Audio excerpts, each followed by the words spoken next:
In the late 1930s, Bill Monroe became the father of bluegrass when him and his bluegrass boys set a standard for what the music genre is still known as today.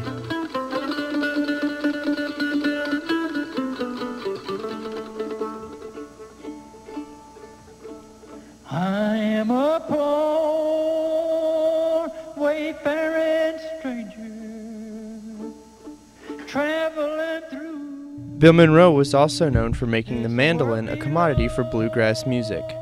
The mandolin is a four-stringed instrument that originated from the European mandola, which is slightly larger. The banjo is a five-string instrument that is typically played by fingerpicking.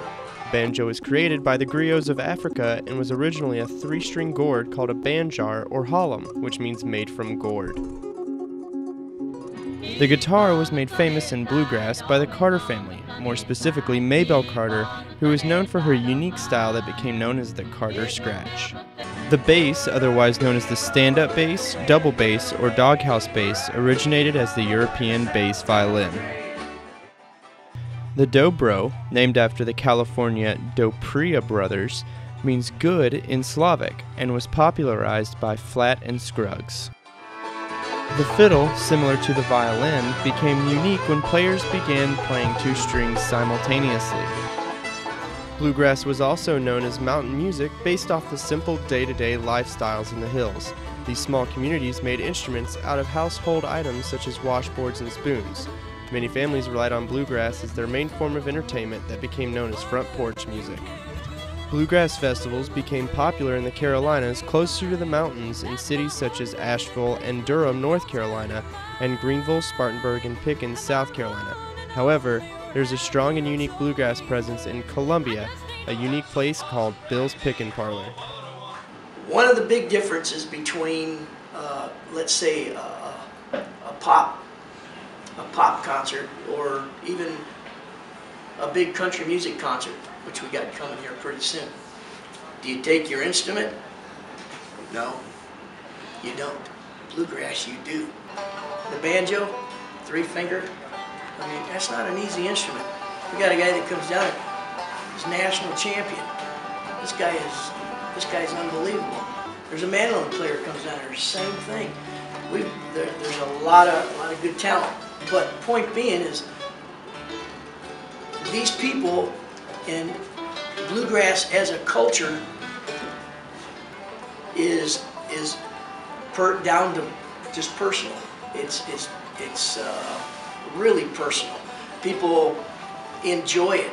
You just don't go and herd yourself in and listen to a concert. Yeah, okay.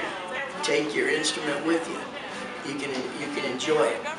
You know, as far as from not only from the standpoint of listening, but also from playing. The Pickin' Parlor is probably one of the most unique venues, probably in the state or probably in the Southeast. You can go down there on Friday night and you can hear bluegrass music. You could actually hear several other types also. But every Friday, it's almost like church. They have to be there. They have to be there because that's what they do. That's what they love. Bill's is a place of all ages and backgrounds that preserves the music and culture associated with bluegrass. My son started playing here at Willie's after he got a violin, and about 2 weeks later he was up on stage, and he's been here for 5 years. Bill's Parlor also sells bluegrass instruments and houses a repair shop. It's also become quite a hotspot for world-class musicians of all genres. I enjoy it. You know, I grew up in the 60s with Bob Dylan and Joe Baez and so on, and there's a lot of that flavor to this kind of music that they're playing today. Well, when I first got here years ago, I didn't know anything about bluegrass particularly. I had played just about everything there was, electrics, and I played country and rock and roll and blues and folk and all kinds of stuff.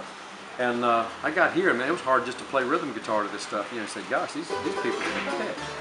Then, I guess 10 years later, I bought a mandolin and started learning how to play the mandolin, and that was a lot of fun. But bluegrass guitar is something I've just been getting into again, and it's about the toughest thing to.